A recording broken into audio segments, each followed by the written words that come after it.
আমি বর্তমানে ডেক্স স্ক্রিনারের মধ্যে একটা মিম টোকেনের চার্টের মধ্যে আছি এবং নিচে দেখতে পারতেছেন এখানে টপ ট্রেডার্সের একটা লিস্ট দেওয়া আছে, অর্থাৎ কোন ওয়ালেট থেকে এই টোকেনের উপরে সর্বোচ্চ ট্রেড করা হয়েছে। সো এইখানে আপনারা একটু খেয়াল করলে দেখতে পারতেছেন একটা ওয়ালেট থেকে এই টোকেনটা $3,29,000 দিয়ে বাই করা হয়েছিল এন্ড দেন সে এই টোকেনটা $2.7 মিলিয়ন সেল করছে। সো আপনি যদি এই $2.7 মিলিয়ন থেকে তার মেইন ইনভেস্টমেন্টটা বাদ দেন তাহলে এইখানে দেখতে পারতেছেন তার প্রফিট আসতেছে $2.4 মিলিয়ন।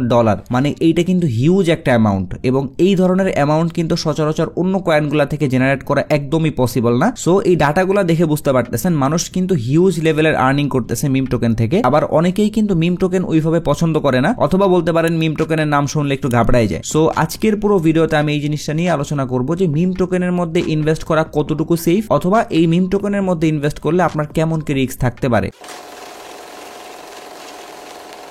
আমি এইখানে যে মিম কয়েনের চার্ট ওপেন করে রাখছি এটা কিন্তু অনেক ওয়েল নন একটা মিম কয়েন, যেটা হচ্ছে নেইরু, আপনারা সবাই চিনেন এবং আপনারা কিন্তু এটাও দেখলেন যে মানুষ মিম টোকেন থেকে খুব ভালো পরিমাণে প্রফিট করতেছে এবং এটা একদম 100% সত্য যে মিম টোকেন থেকে যে পরিমাণে প্রফিট আপনি করতে পারবেন এই পরিমাণ প্রফিট আপনি অন্য যে অল্টস কয়েনগুলো আছে ফেমাস ওইগুলা থেকে করতে পারবেন না। এবং মানুষ কিন্তু বর্তমানে পাগলের মতো মিম টোকেনের মধ্যে ট্রেড করতেছে, অনেকেই লস করতেছে আবার অনেকে কিন্তু খুব ভালো পরিমাণে প্রফিটও করতেছে। সো আপনারা তো একটু আগে এখানে প্রফিটের জিনিসটা দেখলেন, বাট এই প্রফিটের পিছনে কিন্তু অনেক বড় বড় লসও আছে। আপনারা তো এখানে চার্টের মুভমেন্টগুলো একদম নরমাল দেখতেছেন, বাট আমি যদি র্যান্ডম একটা টোকেনের চার্টের মধ্যে আপনাদেরকে নিয়ে যাই তাহলে আপনারা বলবেন এইটা কোন ধরনের চার্ট। যেমন এই কয়েনের চার্টের দিকে খেয়াল করলে আপনারা দেখতে পারতেছেন যে কি ভয়ঙ্কর লেভেলের মুভমেন্ট এখানে আসছে। যখন এই কয়েনটা মার্কেটের মধ্যে আসছে তখন কিন্তু পাম্প করে একদম এই পর্যন্ত চলে আসছে, এরপরে কিন্তু একদম ইনস্ট্যান্ট আবারও ডাম্প করে এখানে আসছে, এরপরে আবারও পাম্প এন্ড দেন আবারও আগের প্রাইসের নিচে চলে আসছে, এরপরে কিন্তু এই জায়গাগুলোতে আবারও পাম্প এন্ড ডাম্প হচ্ছিল। এর থেকেও কিন্তু অনেক ভয়ঙ্কর লেভেলের চার্ট আছে। আপনারা যদি ডেক্স স্ক্রিনারের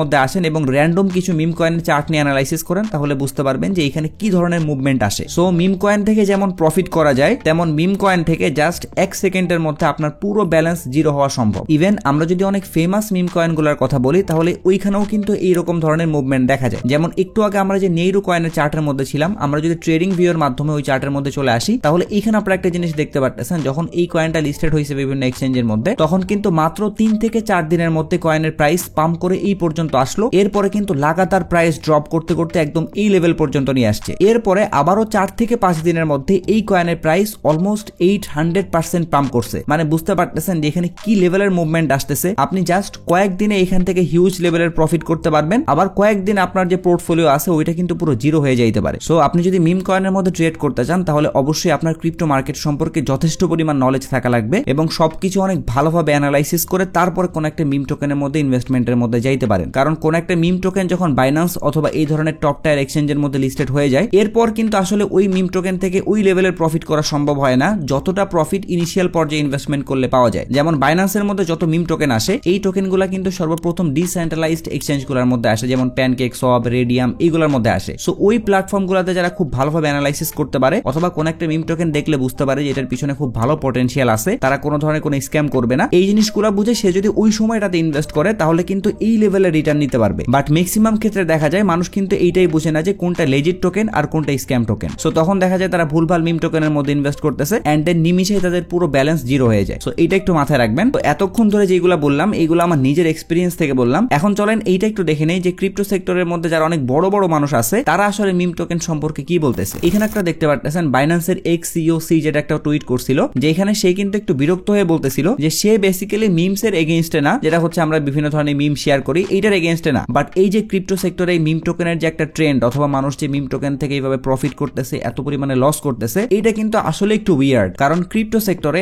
একটা টোকেন অথবা প্রজেক্ট কতটুকু স্ট্রং এইটা কিন্তু জাস্টিফাই করা হয় ওই টোকেনের পিছনে কেমন পটেনশিয়াল আছে অথবা ওই প্রজেক্টের ইউজ কেস কেমন এইটা দিয়ে। সো মিম টোকেনের কিন্তু বেসিক্যালি কোনো ধরনের কোনো ইউজ কেস থাকে না, কোনো ধরনের কোনো স্ট্রং পটেনশিয়াল থাকে না, এই টোকেনগুলো জাস্ট হাইপের উপরেই চলে। যতদিন পর্যন্ত হাইপ থাকে যতদিন পর্যন্ত পাম্প করতে থাকে, এরপরে যদি কোনো একটা ব্যাড নিউজ আসে অথবা কোনো হোয়েলস যদি ওই কয়েনটা সেল করে স্টার্ট করে তখন কিন্তু ইনস্ট্যান্ট ওই কয়েনের প্রাইস কয়েকশো % ড্রপ করে ফেলে। সো আপনি যদি একটু সেফ থাকতে চান অথবা সেফলি ট্রেড করতে চান তাহলে আপনি ওইসব টোকেনের মধ্যে ট্রেড করেন যেই সব টোকেনের একটা ভালো ইউজ কেস আছে। কারণ একটা প্রজেক্টের পিছনে যখন ভালো ইউজ কেস থাকবে তখন কিন্তু অটোমেটিক্যালি ওই প্রজেক্টটা ফিউচারে গিয়ে গ্রো করবে। সো এই জিনিসগুলো কিন্তু অবশ্যই একটু চিন্তা ভাবনা করে তারপর ইনভেস্টমেন্টের মধ্যে যেতে হবে। এটা তো আমরা দেখলাম সিজেড কি বলতেছে মিম টোকেন নিয়ে। এখন চলেন ক্রিপ্টো সেক্টরের আরেকজন গডফাদার মিম টোকেন নিয়ে কি বলতেছে এটা একটু দেখি। তো সেই গডফাদার হইতেছে ইলন মাস্ক। আপনারা সবাই সবাই এই মানুষটাকে চিনেন। উনি অন্যান্য সেক্টরগুলোতে যেমন আনবিটেবল, তেমনি ওনার কিন্তু ক্রিপ্টো সেক্টরেও খুব ভালো একটা ইনফ্লুয়েন্স আছে। আপনারা যারা 2020-21 সালের বুল রানে ছিলেন তারা জানেন যে ইলন মাস্ক ডজ কয়েনকে কি লেভেলে সাপোর্ট দিচ্ছিল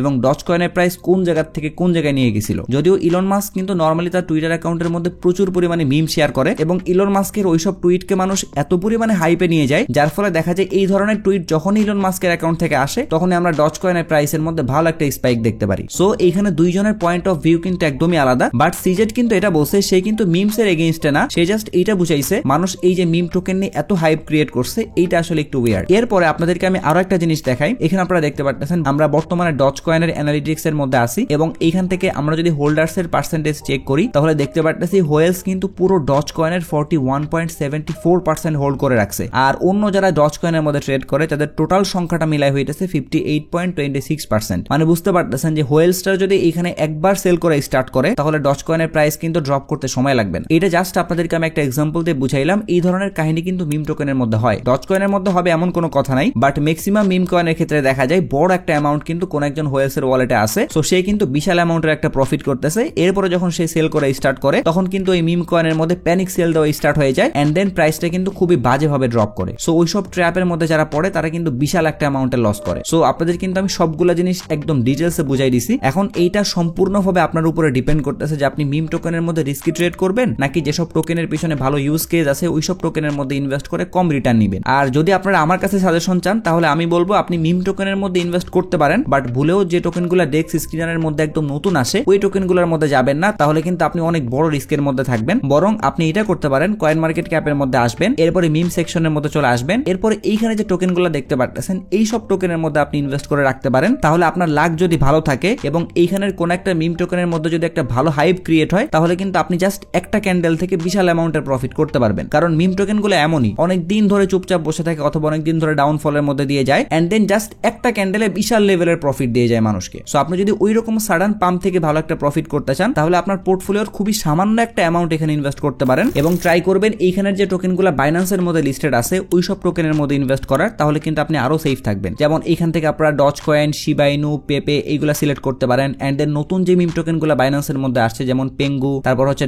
WIF, এই কয়েনগুলোও কিন্তু অল্প অ্যামাউন্টের বাই করে রাখতে পারেন। সো আপনারা যদি বর্তমান মার্কেটের বেস্ট মিম কয়েনগুলো নিয়ে ভিডিও চান তাহলে অবশ্যই কমেন্ট বক্সে জানাবেন, তাহলে আমি চেষ্টা করবো একটা মিম কয়েনের উপরে আলাদা ভিডিও মেক করার। সো এটাই ছিল আজকের ভিডিও। আশা করতেছি এই ভিডিওর মাধ্যমে আপনাদের সাথে আমি মিম টোকেন নিয়ে অনেকগুলো ইনফরমেশন শেয়ার করতে পারছি। সো ইনফরমেশনগুলো যদি আপনাদের কাছে একটু হেল্পফুল মনে হয় তাহলে একটাই রিকোয়েস্ট থাকবে, যারা এখনো আমার চ্যানেলটা সাবস্ক্রাইব করেন তারা একটু কষ্ট করে চ্যানেলটা সাবস্ক্রাইব করে আমাকে সাপোর্ট করবেন। এর পাশাপাশি আপনারা যদি ক্রিপ্টো সেক্টরের এই ধরনের কুইক অ্যান্ড ইমার্জেন্সি আপডেটগুলো মিস করতে না চান তাহলে অবশ্যই আমার টেলিগ্রাম চ্যানেলের মধ্যে জয়েন হয়ে থাকবেন। ভিডিও ডেসক্রিপশন বক্সে লিংক দেওয়া থাকবে। যদি ভিডিও নিয়ে কোনো প্রশ্ন অথবা মতামত থাকে তাহলে অবশ্যই কমেন্ট বক্সে জানাবেন। যদি ভিডিওটা ভালো লাগে তাহলে একটা লাইক করে দিবেন, যদি চান ভিডিওটা শেয়ার করতে পারেন। সো সবাই ভালো থাকবেন, আসসালামু আলাইকুম।